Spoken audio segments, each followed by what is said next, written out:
In Ohio, Curtis looks at the huge clouds in the sky while standing under the rain, confused because instead of water it appears to be motor oil.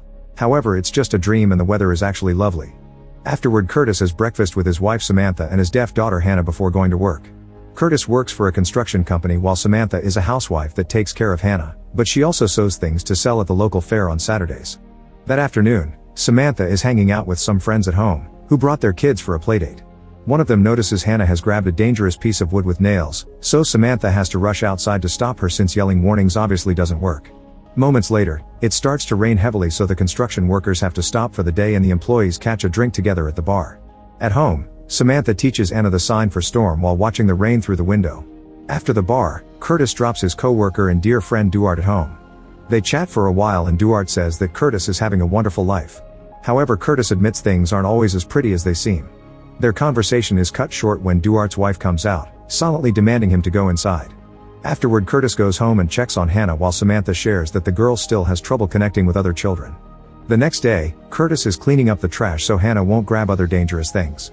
At that moment, a heavy storm appears in the sky and suddenly a lightning bolt hits the ground, causing Curtis' dog Red to start barking like mad. As Curtis moves to hold Hannah's hand, the dog breaks free from its chain and attacks Curtis, viciously biting his arm. However, Curtis wakes up in his room because it was another nightmare. During breakfast, Curtis can't stop thinking about how real the dream felt. He sees Hannah is playing with Red and worries, so he takes her away from the dog. When Samantha asks what's wrong, Curtis snaps and leaves without even touching his breakfast. Later at work, Curtis continues to be distracted and won't stop staring at his arm during a meeting, thinking he can still feel the pain. The boss Jim is angry over the delay caused by the rain and wants them to catch up today. On his way to the site, Curtis asks Duarte to help him grab some extra supplies first. Later, Curtis takes a break and sees a swarm of blackbirds in the sky flying in weird patterns. He asks Duarte if he thinks it's strange, but Duarte didn't see anything. Because of the extra hours used to catch up with the delayed work, Curtis is late for the parent-teacher conference at Hannah's school. He's also covered in mud because he couldn't shower. They're taught more about essential sign language for their children, which Curtis needs to practice more. Since he doesn't spend as much time with Hannah as Samantha, he doesn't know enough words yet. Sometime later, it's raining again and Curtis rushes to get in the car with his daughter. The rain makes it hard to see and it makes them crash. Curtis' head is bleeding but Hannah is okay. At that moment, men appear outside the car and start breaking the windows, with one guy holding down Curtis while the other kidnaps the girl. Suddenly Curtis wakes up screaming, realizing it was another dream. Afterward, he goes downstairs looking rather sick. Samantha notices and worries, but Curtis promises it's just a cold and tells her to leave for the fair with Hannah. While Samantha sells her goods and argues with clients over prices, Curtis takes out the extra supplies he got at work and builds a fence around the doghouse before locking Red in it, apologizing to the poor guy. Now he should work on cleaning the trash, but he's distracted by a door that leads to a storm shelter. Curtis searches for the key in an old jar and manages to open it, then he goes down there to consider a new idea. Later in the evening, Samantha puts the money she made in the fair with their vacation savings. She asks Curtis why Red is kept outside now, but Curtis just offers a vague answer. Samantha tries again, yet Curtis ignores her to listen to the news, where they're talking about a gas leak that affected a small family. This feeds Curtis' paranoia. The next day, Curtis finds Hannah looking at the storm through the window. When he comes closer, he's startled to see a man standing outside looking at them. Curtis immediately takes Hannah in his arms and runs to hide as the man starts trying to open the door. Suddenly the whole building begins shaking and every object in the living room levitates as Curtis has trouble breathing.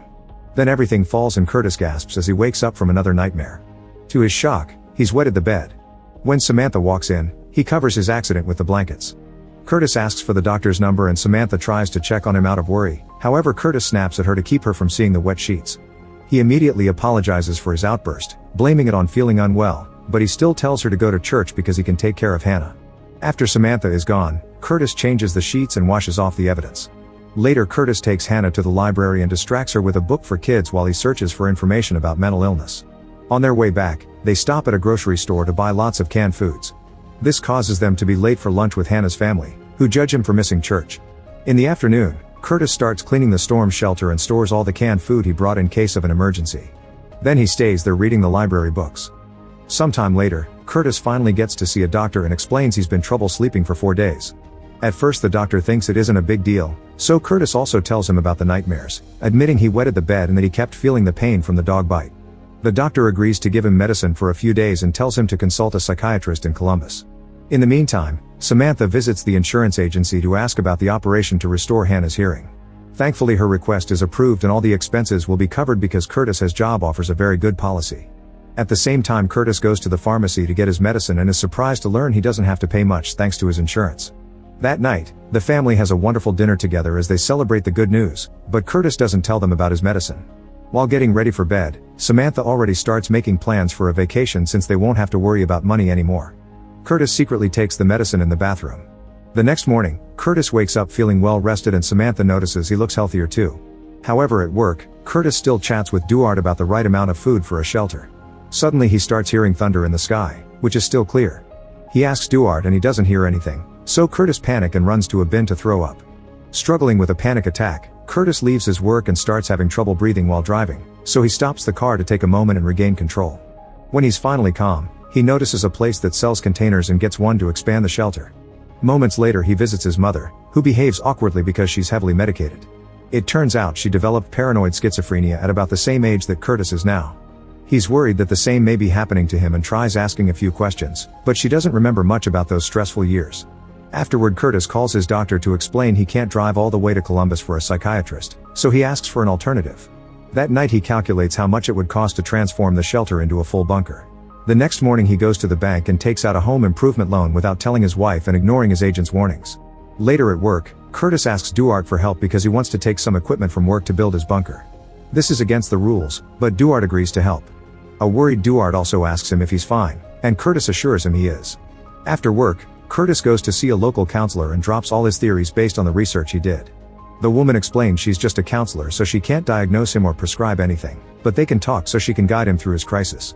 He starts talking about his mother, who one day left the family and his dad had to raise him and his brother. She was later found eating trash out of a dumpster and they had to put her in a state hospital. He also starts opening up about his dreams. In the evening, the family goes to another school meeting. On their way back, Curtis stops the car because he's seeing tons of lightning in the sky. However, her family is still sleeping and no other driver reacts, making him worry more about his mental health. On Saturday while Samantha and Hannah are at the fair, Curtis and Duarte start working on the shelter. When Samantha arrives and sees everything, she freaks out and an argument ensues. Samantha gets angrier when she hears Curtis took a loan and yells as she demands an explanation for all his weird decisions lately, like locking up Red. However, Curtis says there's nothing to explain and leaves the room to check on Hannah while Samantha has a breakdown. That night, Curtis takes more medicine than he should. In the middle of the night, Samantha wakes up when she discovers Curtis having a seizure and bleeding next to her. She immediately calls an ambulance, ignoring Curtis when he says it isn't necessary.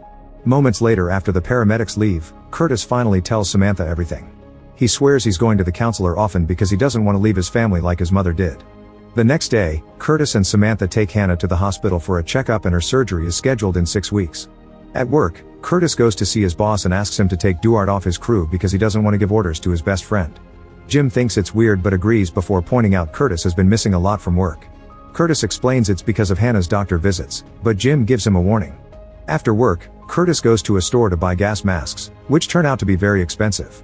Meanwhile, Duarte's wife tells Samantha about the rumors behind Curtis' behavior, but Samantha gets defensive and swears they're doing fine. Sometime later, Curtis is working on the shelter when he's visited by his brother Kyle, who has heard about his strange behavior from Samantha. Kyle worries about Curtis' health but Curtis keeps saying he's fine and tells Kyle to visit their mother. It's clear that the brothers have a very awkward relationship. Before Kyle leaves, Curtis remembers he had been looking for a dog and asks him to take Red. During a stormy afternoon, Curtis enters the kitchen and finds Samantha soaked from the rain. They stare at each other for a moment before she considers grabbing a knife. However, this is another dream. At breakfast, Curtis can't shake the freaky nightmare feeling and when Samantha tries touching his hand, he moves it away. At that moment, they notice Jim waiting outside. Curtis rushes to meet him and hears horrible news. Jim found out about the equipment Curtis borrowed illegally, so he fires him with only 2 more weeks of medical insurance. Duarte has also been given 2 weeks of unpaid administrative leave for helping. When Curtis shares the news with Samantha, she slaps him before rushing out of the room with Hannah.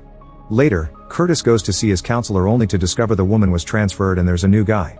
This man wants him to start over from the beginning, but Curtis can't take going over his mother again and losing the progress so he leaves without a word. He goes back to the shelter and continues working on it.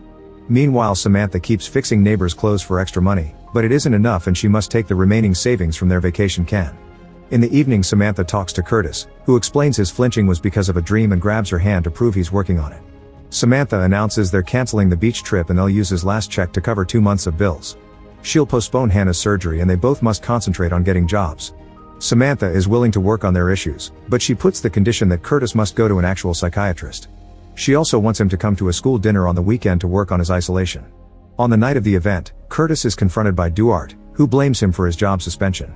Curtis tries to ask him to talk later in private, but Duarte keeps going as he complains about Curtis cutting him off when they're supposed to be friends. Duarte even pushes and punches Curtis, who kicks him back. Finally snapping, Curtis yells as he throws a table on the floor. He announces there's a devastating storm coming and nobody is ready for it. Then he has a breakdown and Samantha uses the chance to take him home. Sometime later, Curtis sees Hannah in the middle of the road and runs to pick her up.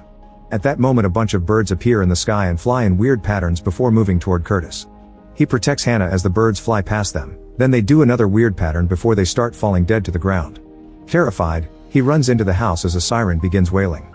At that moment he wakes up and discovers the siren is happening in real life. It's raining quite heavily, so Curtis takes his family and they run to hide in the shelter. After locking the door, Curtis makes them put on oxygen masks just in case. Then they fall asleep and wait for the storm to pass. A few hours later, Curtis wakes up and checks on the door, but he can still feel the storm outside and goes back to sleep. In the morning, Samantha wakes him up, asking him to open the door because the storm is over. Curtis disagrees and says he can still hear it. He also makes Samantha touch the door so she can feel it. However, Samantha doesn't hear or feel anything. Panicking, Curtis steps back and refuses to open the door, offering the key to his wife. Samantha refuses to take it because doing it for him would only delay the issue and Curtis needs to confront his fears. Wanting to be good for his family, Curtis gathers his strength and finally opens the door to find a beautiful sunny day. The neighbors are fine and picking up any trash left by the storm. Sometime later, Samantha finally takes Curtis to the psychiatrist. The doctor agrees to give Curtis more medication immediately and decides he needs time away from the shelter. He tells the family to take a few days off to rest and get ready because Curtis will need to be sent to a specialized facility until he recovers. This means he won't see his family for a while. The next day, the family is at the beach. Curtis and Hannah are making a sandcastle when suddenly Hannah signs the word storm as she points at the sea. Samantha comes out and discovers it's raining oil. At that moment the whole family sees a huge dark storm approaching in the distance and Curtis turns to Samantha, who nods at him to confirm she can see it too. Make sure to subscribe and turn on notifications so you can watch more videos like this. Thanks for watching.